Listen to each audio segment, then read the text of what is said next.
j'espère que vous allez bien. Je suis ravie de vous retrouver pour un update lecture. Pour le coup, j'ai dû allumer la clim tellement il fait chaud en ce moment. J'ai sorti la petite robe jaune bien flashy, histoire de dire oui, on est en vacances et on se régale. J'ai 4 romans à vous présenter et 2 graphiques, donc on va pas perdre de temps, hein.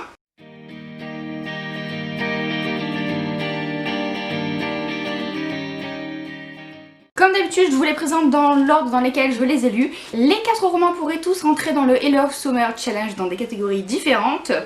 Le premier, je l'ai lu juste avant qu'il ne commence, c'est Le bonheur n'a pas de ride de Anne-Gaëlle Huon. C'est la première fois que je lisais cet auteur et je renouvellerai l'expérience parce que j'ai beaucoup aimé suivre Paulette, qui est une petite vieille qui va se faire un petit peu exiler dans une sorte de auberge slash maison de retraite. Puisque c'est pas vraiment une maison de retraite, en fait c'est une auberge qui a des résidents et la plupart sont âgés.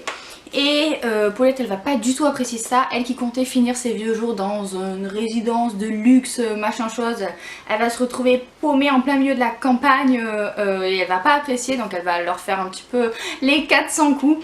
C'était vraiment très mignon, j'ai aimé le côté à la fois touchant des personnages qu'on rencontre, puisqu'il y a plusieurs personnages qui gravitent comme ça tout autour de Paulette, et j'ai aimé justement aussi suivre plusieurs personnages en même temps. J'aime bien les romans chorales en fait, où on a plein de personnages comme ça, plein de vies qui s'entrecroisent. Et en même temps c'est rigolo parce que voilà, il y a plein de situations cocasses et en même temps ça nous met la petite larme à la fin, enfin bref voilà, tous les éléments sont réunis. En fait je trouve que c'est comme si on avait mélangé Virginie Grimaldi et Aurélie Valognes et bim, ça donne Anne-Gaëlle Huon. Je sais qu'il faut pas comparer, mais c'est un petit peu ce genre là. En tout cas, si vous aimez ces auteurs là, je pense que vous aimerez ce livre aussi. J'ai acheté son 2e tome qui venait de sortir en poche il y a pas longtemps pour justement continuer à découvrir cet auteur. On continue avec un autre genre qui n'a pas du tout eu le même effet sur moi d'ailleurs. Il s'agit de Porn Star, oui je sais, le titre hyper racoleur, merci Milady, de Zara Cox, donc qui est le premier tome d'une série, je crois que c'est une trilogie, mais je lirai pas les autres tomes parce que clairement ça ne l'a pas réellement fait avec moi. En fait j'avais envie d'une romance érotique, ça faisait longtemps que j'en avais pas lu, je me suis dit bon allez, on va voir si c'est toujours ma cam. Et ben je me pose des questions.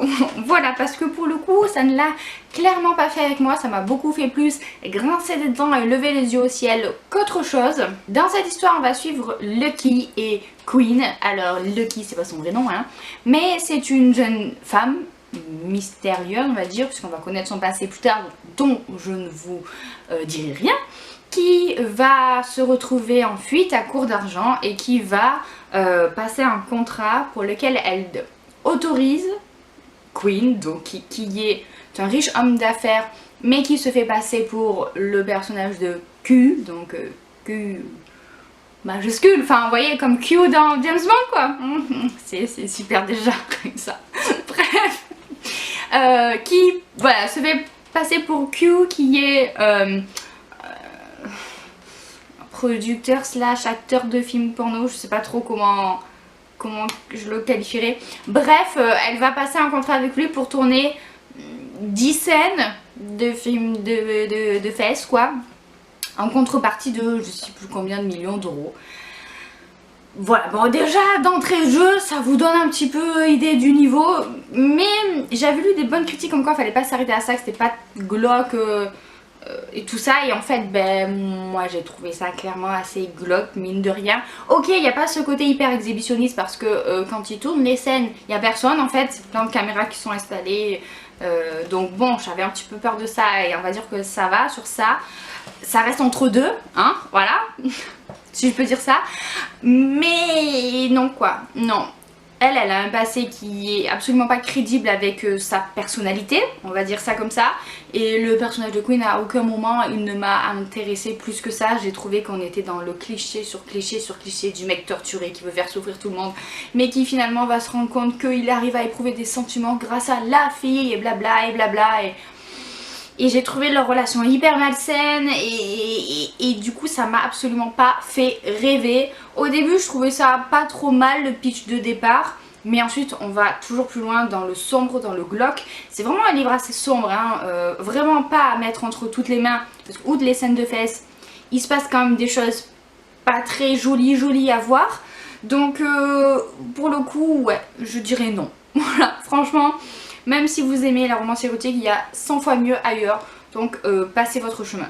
Et pour toutes celles qui l'auraient lu à qui ça a plu, je suis désolée. C'est juste que ça ne l'a pas fait avec moi. Ensuite, j'ai lu pour le coup quelque chose de complètement différent parce que j'avais envie et j'avais besoin surtout de caser les genres. Je l'ai pas là avec moi, j'ai lu Triangle amoureux de Marissa Canter et que j'ai beaucoup aimé. C'était vraiment mignon, c'était très doudou. C'était le genre de lecture réconfortante. Après, j'ai trouvé ça un petit peu long pour ce qui se passe réellement dans l'histoire parce qu'on va suivre une jeune fille qui se fait passer pour Kels, une bookstagrammeuse hyper comment on dit, célèbre, influente, etc. Et depuis des années elle a des amis virtuels comme ça, dont notamment un jeune garçon. Et en fait l'histoire c'est que elle va déménager et elle va se retrouver dans la vie de ce garçon là et elle va pas arriver à lui dire qu'elle est que c'est elle, la fille sur Bookstagram, parce que on voit pas sa tête donc personne ne sait qui elle est dans la vraie vie. Et il va s'en suivre comme ça plein de malentendus. Je trouvais que cet aspect là de l'histoire, les malentendus, c'était vraiment long. Voilà, c'est ce qui m'a un peu énervée dans le sens où on a envie de secouer la fille en lui disant purée mais vas-y, dis-lui la vérité, allez là, il n'y a pas de moment rêvé, arrête d'attendre et vas-y, plus t'attends plus ça va être grave. Et voilà, du coup c'est assez frustrant. Après j'ai beaucoup aimé tout ce qui était en lien avec Bookstagram puisque j'adore Instagram et du coup cet aspect là du roman m'a plu. Je me suis retrouvée on va dire dans toutes les problématiques qu'il peut y avoir, même si pour le coup on parle pas mal de Twitter aussi et moi Twitter c'est un média qui ne m'intéresse absolument pas parce que je le trouve très négatif. Bref, c'est que mon point de vue, encore une fois. Et voilà, donc il y a du bon, il y a du moins bon. C'est vraiment un roman très réconfortant, très mignon, qui se lit vite, puisque il reste quand même assez simple. Mais je l'ai trouvé un petit peu trop long et frustrant. Au final, dans cette histoire, il se passe pas tant de choses que ça. Je pense qu'on aurait pu peut-être voilà, aller un peu plus vite. Et enfin un dernier roman que je vous présente, c'est L'Anti-Lune de miel de Christina Loren. Oui, je l'ai acheté il y a pas longtemps, j'ai plein d'autres livres qui dorment dans ma palle depuis bien plus longtemps que ça. Mais tant pis, c'est celui-là que j'avais envie de lire à ce moment-là, il a sorti à ma robe, c'est pas beau ça. J'ai adoré cette romance qui est juste parfaite pour l'été parce que les personnages voyagent. En fait, on va suivre Olive et Ethan qui sont chacun le frère et la sœur des mariés. Il va y avoir un mariage qui va mal se passer parce qu'il va y avoir une intoxication alimentaire et c'est les seuls qui n'ont pas été intoxiqués et ils vont devoir partir en lune de miel à la place des mariés, sinon ils perdent toutes leurs réservations, enfin bref. Alors qu'ils ne peuvent pas s'encadrer, voilà. Alors voilà, vous avez compris, amour-haine, moi vous savez que j'adore ce genre là. Et c'était vraiment mignon, c'était pas aussi drôle que ce que j'espérais, mais c'était quand même hyper drôle. C'est juste que je m'attendais vraiment à ce qu'on aille encore plus loin dans les répliques, la détestation et les scènes cocasses. Il y en a, vous inquiétez pas. C'était assez touchant. J'ai beaucoup aimé autant Olive que Ethan. Je trouve que ce sont deux personnages pour le coup auxquels on peut vraiment s'attacher et qui vont bien ensemble. Malgré le fait qu'ils se détestent au début de l'histoire, j'ai trouvé qu'ils allaient vraiment super bien ensemble.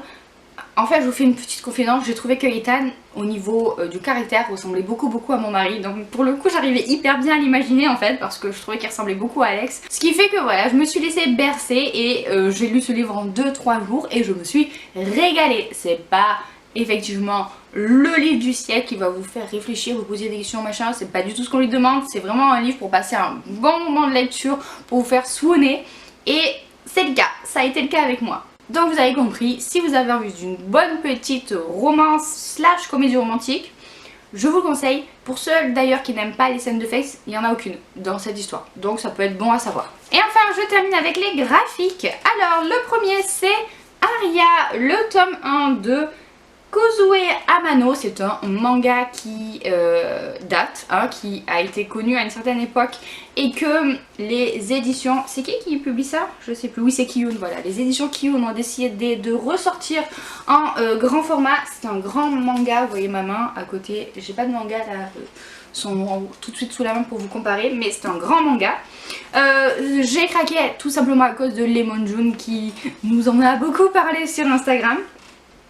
Et j'ai bien aimé, mais sans plus. Je trouve que l'histoire est un peu longuette. Alors je savais qu'il y avait un aspect un peu contemplatif dans ce manga, mais là pour le coup voilà, je m'attendais quand même à ce qu'on approfondisse un peu plus l'univers. Alors je sais pas si je vais lire la suite ou pas parce que c'était qu'un premier tome. Peut-être si je trouve le tome 2 en occasion, on verra. Ça va être l'histoire de une jeune fille, comment est-ce qu'elle s'appelle déjà? Akari, qui est terrienne et qui va venir sur la nouvelle planète Mars qui a été colonisée par les hommes depuis. Et qui ressemble beaucoup, enfin là en tout cas à l'endroit où elle se trouve, à Venise. D'ailleurs je crois qu'on appelle ça le Néo-Venise, voilà c'est ça. Et elle va venir sur cette planète pour devenir Ondine, c'est-à-dire une sorte de gondolière. Bon, c'est assez étrange comme pitch de départ, on n'est pas du tout dans un aspect très technologique, futuriste, pas du tout, c'est vraiment un joli manga qui prend son temps, qui a de jolies planches et c'est beaucoup un aspect très... Attends, je vous montre celle-là parce qu'elle est jolie. C'est beaucoup un aspect très tranche de vie. Voilà, c'était le mot que je cherche. C'est très tranche de vie. Donc si vous aimez ça, bah, penchez-vous là-dessus. Moi voilà, j'ai bien aimé mais sans plus, donc je sais pas encore si je vais lire la suite, on verra. Si vous avez lu la suite d'ailleurs, puisque le tome 2 et 3 sont sortis en français, n'hésitez pas à me dire ce que vous en avez pensé. Est-ce que c'est dans la même veine ou est-ce que c'est un peu plus prenant? Voilà, dites-moi ça. Et enfin le dernier livre que je vous présente c'est, alors je sais pas du tout comment on appelle ça, un documentaire graphique, je sais pas. C'est Wabi Sabi, un voyage au Japon de Amaya Arazola. C'est une espagnole qui est partie vivre un mois au Japon pour réaliser une grande fresque et parce qu'elle avait une bourse et en fait elle illustre son voyage chaque jour par des dessins de ce qu'elle voit à Tokyo et ailleurs au Japon. Et c'est hyper intéressant parce que en fait elle va parler de plein d'aspects du Japon qu'on connaît pas forcément, de cet aspect très contemporain aussi, comme cet aspect très mythologique et folklore avec un petit peu d'histoire. C'est hyper bien. Franchement, je me suis régalée. J'ai aimé à la fois les dessins et surtout les textes qui sont très simples. Du coup, on n'est vraiment pas dans une étude composée du Japon d'aujourd'hui. Pas du tout. C'est vraiment des impressions de voyage qu'elle va nous donner à travers ses dessins et ses textes explicatifs. Et j'ai vraiment adoré. Mais en même temps, j'adore le Japon. Comme on n'a pas pu y aller cet été, bah, j'ai acheté ce livre aussi pour essayer un petit peu de prolonger cet esprit japonais et de découverte de cette culture qui m'intrigue beaucoup. Et vraiment, si vous aimez le Japon, mais essayez de vous procurer ce livre-là parce qu'il était très intéressant. Voilà donc pour mon update lecture, j'espère que cette vidéo vous a plu. Si c'est le cas, n'hésitez pas à laisser un petit commentaire ou un petit pouce en l'air, ça fait toujours plaisir de savoir que son travail est apprécié. Et sur ce, moi, je vais arrêter de blablater, je vous fais plein de gros bisous, je vous souhaite de très bonnes lectures à venir et à bientôt pour une prochaine vidéo. Mouah.